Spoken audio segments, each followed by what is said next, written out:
everyone, welcome back to another video. So in this video we are going to talk about most important static GK topics. So मैंने बहुत candidates और aspirants को देखा है कि वो स्टैटिक जीके को लेकर काफ़ी कंफ्यूज रहते हैं कि एक तो स्टैटिक जीके प्रिपेयर कहाँ से करना है, और अगर प्रिपेयर करना है तो फिर उसके कौन से ऐसे मोस्ट इम्पॉर्टेंट टॉपिक्स हैं जिन पर फोकस करना चाहिए या जो पढ़कर जाने चाहिए. So in this video, I'm going to address these doubts and I will tell you most important static GK topics. So let's get into the video.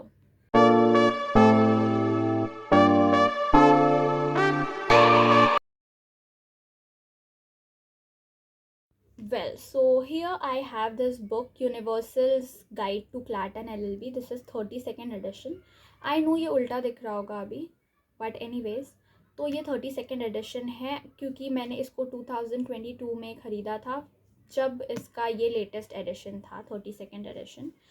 तो अगर मैं पर्सनली बताऊँ तो मैंने पर्सनली स्टैटिक जीके एंड जो सारे sections हैं MH law सीटी के, वो मैंने Universal's guide to CLAT and LLB इसी बुक से मैंने प्रिपेयर किए थे. स्पेशली जो लीगल एप्टीट्यूड, इंग्लिश एंड जो स्टैटिक जीके होता है वो मैंने इसी बुक से प्रिपेयर किया था. एंड जो लॉजिक है एंड मैथ्स है उसके लिए मैंने यूट्यूब के वीडियोस रेफ़र किए थे. सो अब अगर स्टैटिक जीके की बात करें तो एक चीज़ तो इसमें ये है कि देखो, कोई इसका मैजिकल फॉर्मूला नहीं है. जो चीज़ें थ्योरी वाली चीज़ें होती है, जैसे आपका लीगल एप्टीट्यूड भी हो गया, ऑब्वियसली उसमें कंसेप्ट्स भी समझने होते हैं, आई अग्री. बट कुछ चीज़ें ऐसी भी होती है जो मोस्टली आपको याद करनी पड़ती है ना. तो जीके भी वैसा ही है, इसमें आपको फैक्ट्स याद करने पड़ेंगे. सो द थिंग इज़ कि ये जो थ्योरी वाली चीज़ें होती है इनका कोई मैजिकल फॉर्मूला नहीं होता. आपको बार बार मल्टीपल टाइम्स इसका रिविज़न करना पड़ेगा, तब जाके ही आपके दिमाग में ये चीज़ें जो है फिट होंगी एंड तब जाके ही आपको ये याद रहेगा. ठीक है, तो अब हम बात करते हैं पहले तो जनरल एंड बेसिक इन्फॉर्मेशन की, जो आपको कुछ चीज़ें याद रखनी चाहिए. सो पहले तो जो चीज़ें हैं इसमें मैं इस बुक में से ही बता रही हूँ, मैं इस बुक को ही रेफ़र कर रही हूँ. अगर आपके पास कोई ऐसी बुक है, यानी अगर आपके पास कोई और बुक है जो ये सारे टॉपिक्स कवर करती है या सारे सेक्शंस प्रॉपरली कवर करती है, आपको ऐसा लगता है, तो वो बुक भी आप यूज़ कर सकते हो. ऐसे कंपलसरी नहीं है कि यही बुक आपको यूज़ करनी है, बट मैंने पर्सनली यही बुक यूज़ की थी. सो मैं इसमें से ही आपको बता रही हूँ कि मोस्ट इंपॉर्टेंट टॉपिक्स कौन से होने चाहिए स्टैटिक जीके के. तो पहली चीज़ तो आपको जो याद रहनी चाहिए वो है आपके मिनिस्टर्स, जो इम्पॉर्टेंट मिनिस्टर्स होते हैं, जैसे आपके minister of home affairs and minister of cooperation, minister of external affairs, minister of law and justice. तो ऐसा नहीं है कि सारे मिनिस्टर्स आपको याद करने हैं. सो मैं ये बोल रही थी कि अब ऐसा नहीं है कि आपको सारे कैबिनेट मिनिस्टर्स याद करने हैं. कुछ इम्पॉर्टेंट मिनिस्ट्री के जो मिनिस्टर्स हैं वही आपको याद करने हैं, जैसे minister of external affairs, minister of home affairs and minister of cooperation. Then आपका आता है minister of law and justice, minister of women and child development, minister of consumer affairs. So ये जो कुछ कुछ इंपॉर्टेंट मिनिस्टर्स होते हैं, जैसे minister of defence, minister of railways, ये आपको खुद ही समझ आएगा जब आप इसको देखोगे. तो ये कुछ कैबिनेट मिनिस्टर्स के नाम आपको याद होने चाहिए. Then comes your let me see let me just see yeah. So then comes like heads of various boards, यानी कुछ important boards होता है ना, जैसे chairman railway board, chairperson central board of film certification. तो आपको याद रखना है कि इसके इन बोर्ड्स के चेयरमैन कौन है अभी प्रेजेंट में. तो ये आपका हो जाएगा. हेड्स ऑफ स्पोर्ट्स इंस्टीट्यूशंस, अब जैसे कोई, अब ऐसा भी नहीं है, देखो इनमें भी ऐसा नहीं कि सारे स्पोर्ट्स इंस्टीट्यूशन के आपको याद करने हैं नाम कि कौन है सारे स्पोर्ट्स इंस्टीट्यूशन का हेड, ऐसा नहीं है. कुछ कुछ इम्पॉर्टेंट जो होते हैं, जैसे आपका एक तो क्रिकेट का हो गया, फुटबॉल का हो गया, ऑल इंडिया टेनिस एसोसिएशन हो गया, जैसे प्रेसिडेंट ऑफ फीफा. तो ये जो सारे हैं ये इम्पॉर्टेंट आपको याद होने चाहिए, जैसे इंटरनेशनल क्रिकेट काउंसिल का सीईओ कौन है. Then comes your chairperson of International Cricket Council ICC. तो ये सारे इनके चेयरपर्सन्स कौन है इंपॉर्टेंट चीज़ों के, ये आपको याद होना चाहिए. ठीक है. further comes your let me see, इसमें और इम्पोर्टेंट क्या आएगा, या then comes your basic facts about India. तो देखो, इंडिया के बारे में जो बेसिक फैक्ट्स है जो सभी को पता होने चाहिए, ये फैक्ट्स तो आपको पक्का करने ही करने हैं। जैसे बेसिक फैक्ट्स हो गया कि टोटल एरिया कितना है इंडिया का, देन लैटिट्यूड कितना है, लॉन्गिट्यूड कितना है, नॉर्थ टू साउथ लेंथ कितनी है, ईस्ट टू वेस्ट लेंथ कितनी है, then mainland coastline कितनी है, टोटल कोस्ट लाइन कितनी है, इंडिया के नेबर्स कौन कौन है, ये सब आपको याद होना चाहिए। Then comes your length of India's border with its neighbouring countries. मतलब जो इंडिया के नेबरिंग कंट्रीज़ है, जैसे बांग्लादेश, पाकिस्तान, भूटान, नेपाल, सो ये चाइना, इन सब की जो लेंथ है वो कितनी है, जो वो इंडिया के साथ शेयर करते हैं बॉर्डर लाइन पे, तो ये आपको याद होना चाहिए। Then comes your national symbols of India. तो इंडिया के जो नेशनल सिम्बल्स है वो आपको याद होना चाहिए, जैसे कि फादर ऑफ द नेशन। अब ये तो बहुत बेसिक हो गया, फादर ऑफ द नेशन तो सभी को पता है कि गांधी जी है। तो बिलीव मी, जो MH लॉ CT है ना गाइस, उसमें ऐसे बेसिक ईजी क्वेश्चंस भी कई बार पूछे जाते हैं। तो आपको बहुत बेसिक फैक्ट्स भी पता होने चाहिए। ऐसे नहीं है कि ओके ये तो सभी को पता है तो कोई ज़रूरत नहीं है, लाइटली नहीं लेना है। बहुत कभी कभी बेसिक फैक्ट्स पूछते हैं जो हमें उस टाइम पे याद नहीं होते, क्योंकि हमने रिवाइज नहीं करा होता। तो ये जो बेसिक चीज़ें हैं वो आपको याद होना चाहिए, जैसे नेशनल सॉन्ग कौन सा है, नेशनल एंथम कौन सा है, national flag, national calendar, national emblem, national aquatic animal, national monument, national tree, national fruit, national flower. बहुत सारी ये सिम्बल्स है इंडिया के, ये याद होना चाहिए। Then comes important symbols of India, जिसमें आता है आपका कि जैसे हॉस्पिटल के लिए कौन सा सिंबल है आपका, मेडिकल सर्विस के लिए कौन सा, sorry, hospital and medical service के लिए कौन सा सिंबल है, पीस के लिए कौन सा सिंबल है, जैसे पीस के लिए ऑलिव ब्रांच होता है, ठीक है, जस्टिस के लिए कौन सा सिंबल है। ये सारे सिंबल्स आपको इम्पोर्टेंट याद रखने चाहिए। देन अगेन अब उसके बाद आता है आपका that you have to do national emblems of different countries. ठीक है, तो जो अलग अलग कंट्रीज़ के नेशनल एम्बलम्स कौन से हैं, जैसे इंडिया का हमारा नेशनल एम्बलम क्या है, सारनाथ लायन कैपिटल है। वैसे ही अलग अलग कंट्रीज़ के अपने अपने नेशनल एम्बलम्स होते हैं, जैसे ऑस्ट्रेलिया का कैंगरू है। तो इस तरीके से आपको ये याद रखना है कि नेशनल एम्बलम्स कौन से अलग अलग कंट्रीज़ के। सारे नहीं करना है, ये पॉसिबल भी नहीं है कि आप पूरे जितने भी वर्ल्ड में कंट्रीज़ हैं उनके एम्बलम सारे याद कर लो, या करने ही चाहिए। कुछ इंपॉर्टेंट कंट्रीज़ है जो इंडिया के नेबर है या जो बहुत फेमस कंट्रीज़ है, उनके भी अगर आप याद कर लोगे तो सफिशिएंट है। देन कम्स, ये तो बहुत इंपॉर्टेंट है, इंडियन सिटीज़ एंड निकनेम्स। तो इंडिया की जो सिटीज़ है, जैसे गोल्डन सिटी किसको कहा जाता है, सिटी ऑफ 7 आइलैंड्स किसको कहते हैं, then pink city, twin city किसे कहते हैं, सिटी ऑफ फेस्टिवल्स किसे कहते हैं, डेक्कन क्वीन किसे कहते हैं, कौन सी सिटी को डेक्कन क्वीन कहते हैं। तो ये है इंडियन सिटीज़ के निकनेम्स। तो ये आपको प्रॉपरली याद करना है, ठीक है, ये चीज़ें हो गई। Then comes your great structures of world, की जैसे लार्जेस्ट एयरपोर्ट कौन सा है, लार्जेस्ट लोएस्ट एयरपोर्ट कौन सा है, हाईएस्ट एयरपोर्ट कौन सा है, बिजिएस्ट एयरपोर्ट कौन सा है, ठीक है, ये चीज़ें आपको याद करनी है। Then comes your literacy rate वगैरह जो होता है वो थोड़ा सा याद करना है इंडिया के बारे में, कि जैसे हाईएस्ट लिटरेसी रेट इंडिया में किसका है, केरला का है, लोएस्ट किसका है।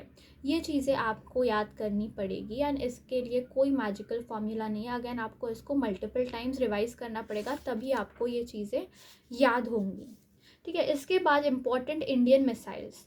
तो इंडियन मिसाइल्स बहुत सारी है, तो वो इम्पॉर्टेंट कौन सी है, जैसे नाम हो गया, अस्त्र हो गया, नाग हो गया, आकाश हो गया, पृथ्वी 1, ये सारी, धनुष, ये सारे हमारे इम्पॉर्टेंट इंडियन मिसाइल्स हैं। इनके फीचर्स भी दिए हैं, रेंज भी दिए हैं इस बुक में, बट अगर आप नाम भी याद कर लेते हो तो ये सफिशिएंट है, ठीक है।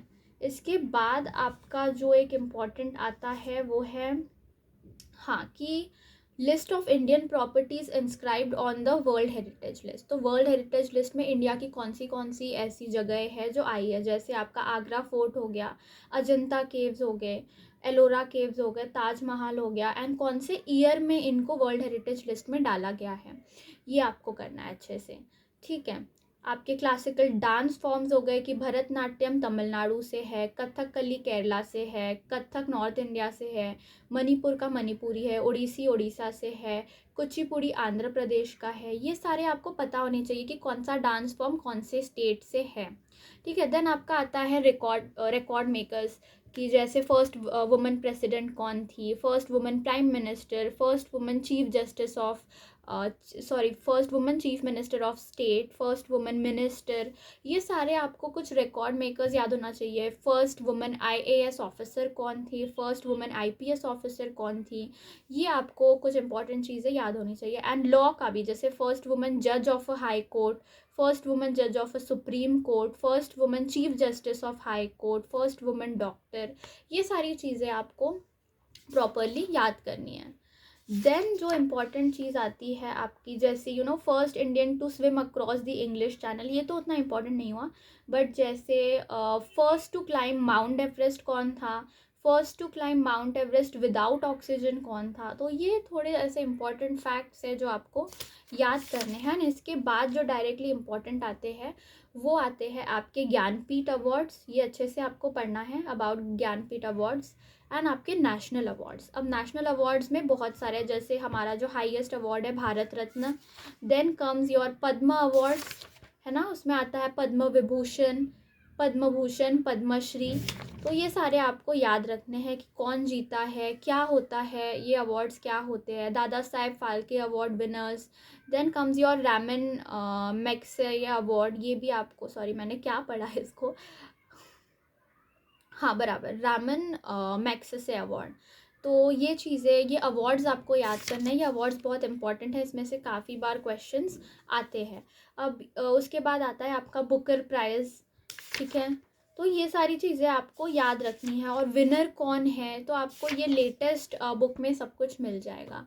तो ये कुछ इंपॉर्टेंट टॉपिक्स है जो आपको एक्चुअली में प्रिपेयर करने हैं जीके में, बेसिक इन्फॉर्मेशन में। अब हम देखते हैं कि हिस्ट्री, जियोग्राफी, इनमें से भी आपको कौन सी बेसिक चीज़ें प्रिपेयर करनी है। Well, so now let's talk about history. तो देखो, हिस्ट्री में जो है एंशियंट हिस्ट्री होती है, मेडिएवल हिस्ट्री होती है, और मॉडर्न हिस्ट्री होती है। तो हमें ये तीनों प्रिपेयर करना है इसके लिए। बट इसके कुछ कुछ इंपॉर्टेंट टॉपिक्स, जैसे अब एंशियंट हिस्ट्री में आपको हड़प्पन सिविलाइजेशन, देन आपका जो मौर्यन पीरियड है, चंद्रगुप्त मौर्य, अशोका एंड बिंदुसार, ये सारे जो किंग्स हैं इनके बारे में दिया हुआ है। एम्पायर ऑफ मौर्यास, तो ये मौर्यन डायनेस्टी के बारे में, हड़प्पन सिविलाइजेशन के बारे में, ये आपको प्रॉपरली करना है। देन गुप्ता एरा, उसके बारे में। Then comes your medieval history, जिसमें आपका दिल्ली सल्तनत आता है। तो दिल्ली सल्तनत का भी प्रॉपरली कौन सी डायनेस्टी है, कौन से डायनेस्टी के कौन से इंपॉर्टेंट किंग्स है, ये आपको देखना पड़ेगा। Okay, then your Mughal empire, ये सारा मेडिएवल में आता है, ये आपको करना है। मराठाज, ठीक है, ये सब आपका आता है मेडिएवल में। देन आपका मॉडर्न हिस्ट्री में आता है governor generals and viceroys in British India. तो कौन से गवर्नर जनरल ने कौन से इंपॉर्टेंट काम किए हैं, कौन से वाइस रॉय ने कौन से इंपॉर्टेंट काम किए हैं, ये आपको ध्यान में रखना है। ये सब इस बुक में प्रोवाइडेड है, ठीक है। जैसे कि लॉर्ड कैनिंग गिवन है, तो उनके मेन इवेंट्स कौन से हैं, ठीक है। लॉर्ड एल्जिन गिवन है, तो उनके मेन इवेंट्स उन्होंने कौन से किए हैं, उनके यानी उनके टेन्योर में कौन से इंपॉर्टेंट इवेंट्स हुए हैं, ठीक है। तो ये सारी चीज़ें हैं जो आपको याद रखनी है हिस्ट्री में। और उसके बाद यहाँ पे उसके प्रैक्टिस क्वेश्चंस भी गिवन है टॉपिक्स पे, जो आपको प्रॉपरली प्रिपेयर करने हैं, ठीक है। So this was about history. Well, now let's come to geography. So geography में एक तो ब्रांचेस ऑफ जियोग्राफी है जो आपको थोड़ा बहुत याद रखना है, कि जैसे कार्टोग्राफी किसे कहते हैं, फिजिकल जियोग्राफी किसे कहते हैं, जियोमॉर्फोलॉजी किसे कहते हैं, क्लाइमेटोलॉजी, हाइड्रोलॉजी, ये सारे किसे कहते हैं, कल्चरल जियोग्राफी किसे कहते हैं, ठीक है। ये सारा आपको करना है। देन अर्थ के बारे में, like total surface area, water area, mass कितना है, मीन डेंसिटी कितनी है, लैटिट्यूड लॉन्गिट्यूड कितना है। ये ऐसा नहीं है कि बहुत डीप में ये चीज़ें प्रिपेयर करनी है, इसको आपको ऊपर ऊपर से प्रॉपरली जो इम्पॉर्टेंट फैक्ट्स हैं ना, वो आपको इसके याद करने हैं। उसके बाद आपका आता है हिमालयाज़। तो हिमालयाज़ के बारे में आपको प्रॉपरली करना है। जैसे हिमालयाज़ के जो डिविजन्स है वो कौन से हैं, जैसे the Assam Himalaya, the central Himalaya, the Himalaya, Punjab Himalaya, Kashmir Himalaya, इनके एरियाज एंड लेंथ कितने हैं. Then comes your highest peaks of Himalayas. ठीक है, तो जैसे Mount Everest Nepal 8,848 metres. Then आपका कांचनजुंगा, देन आपका मकालू. तो ये जैसे दिए हैं हाईएस्ट पीक्स ऑफ हिमालयाज, तो ये पीक्स के नाम और उनके जो कितना मीटर है, जैसे माउंट एवरेस्ट 8,848 मीटर्स है, इस तरीके से आपको ये चीज़ें याद करनी है. ओके, देन कम्स योर, जैसे एटमॉस्फेयर के बारे में यहाँ पे थोड़ा सा दिया है तो वो आप पढ़ लो. ठीक है, उसके बाद आता है आपका लिस्ट ऑफ टाइगर रिजर्व्स, या लिस्ट ऑफ टाइगर रिजर्व्स. तो ये भी एक बार पढ़ सकते हो, जैसे आंध्र प्रदेश में कौन से टाइगर रिजर्व्स है, अरुणाचल प्रदेश में कौन से टाइगर रिजर्व्स है. एंड उसके बाद आपका आता है नेशनल पार्क्स ऑफ इंडिया. तो देखो, ये मत समझो कि सारे करने हैं, सारे तो नहीं पॉसिबल होंगे, इतना कैसे याद रखोगे, बट कुछ कुछ जो इम्पोर्टेंट है, जैसे असम में कौन सा नेशनल पार्क है, छत्तीसगढ़, गोवा, गुजरात, केरला, कर्नाटका, अंडमान एंड निकोबार, इनमें कौन से नेशनल पार्क्स है, ये चीज़ें याद रखो. यूटीज़ में कौन से नेशनल पार्क है, यूनियन टेरिटरीज़ में. देन आपका आता है important wildlife sanctuaries of India. तो ये चीज़ें आपको प्रॉपरली करनी है. Principal hill stations of India, lakes of India. ठीक है, स्टेट्स एंड रिवर प्रोजेक्ट्स, हाँ ये भी कर सकते हो, states and river projects, but सारे नहीं करने हैं. कुछ कुछ जो इम्पोर्टेंट होंगे, जैसे आंध्र प्रदेश में तुंगभद्र है, गुजरात में कौन सा है रिवर प्रोजेक्ट, इस तरीके से आपको याद रखना है. ठीक है, then comes your some important national highways. तो जैसे यहाँ पे दिल्ली अमृतसर हाईवे दिया है. ठीक है, फिर उसकी लेंथ दी है. ठीक है, ऐसे ही आपका हजीरा कोलकाता हाईवे दिया है, दिल्ली मुंबई हाईवे दिया है. तो ये जो है, इनके लेंथ कितने हैं और ये हाईवे कहाँ से कहाँ तक जाता है, ये इंपॉर्टेंट हाईवेज आपको याद रखने हैं. ठीक है, देन आपके एग्रीकल्चरल रेवोल्यूशंस के बारे में, जैसे ग्रीन रेवोल्यूशन किससे रिलेटेड है, वाइट रेवोल्यूशन किससे रिलेटेड है, येलो रेवोल्यूशन किससे रिलेटेड है, pink revolution, golden revolution, brown revolution, red revolution, silver revolution, rainbow revolution, ये सारे यहाँ पे दिए तो किससे रिलेटेड है एंड कौन से ईयर में ये इम्प्लीमेंट किए गए थे, ये आपको याद करना है. ठीक है, देन आपका railway zones and their headquarters, जैसे सेंट्रल रेलवे का हेडक्वार्टर कहाँ है, मुंबई सीएसटी में है. ठीक है, आपका ईस्टर्न रेलवे का हेडक्वार्टर कहाँ है, कोलकाता में है. नॉर्दर्न रेलवे का हेडक्वार्टर कहाँ है, ये आपको इंपॉर्टेंट चीज़ें याद रखनी है. और उसके बाद उसके जो क्वेश्चंस हैं वो गिवन है, वो आपको सॉल्व करने हैं. तो ये हो गया आपका हिस्ट्री जियोग्राफी का. इसके अलावा अगर आप इकोनॉमिक्स, साइंस एंड टेक्नोलॉजी से उतना ज़्यादा प्रिपेयर नहीं भी करते हो स्टैटिक जीके, तो it's sufficient, it's okay. History geography and आपकी जो बेसिक इन्फॉर्मेशन मैंने बताई, उतना अगर आप प्रिपेयर कर लेते हो तो आई वुड से आपका जीके प्रॉपरली प्रिपेयर हो जाएगा. ठीक है, सो ये इंपॉर्टेंट टॉपिक्स थे from static GK. Well, so this is it for the video, guys. I hope you liked this video. If you did, then make sure to like the video and subscribe to my YouTube channel for more such helpful content. And अगर आपको कोई भी queries है तो आप comment कर सकते हो या connect with me on Instagram. The link of my Instagram is in is in the channel bio. So yeah, that's it for this video, and thank you so much for watching.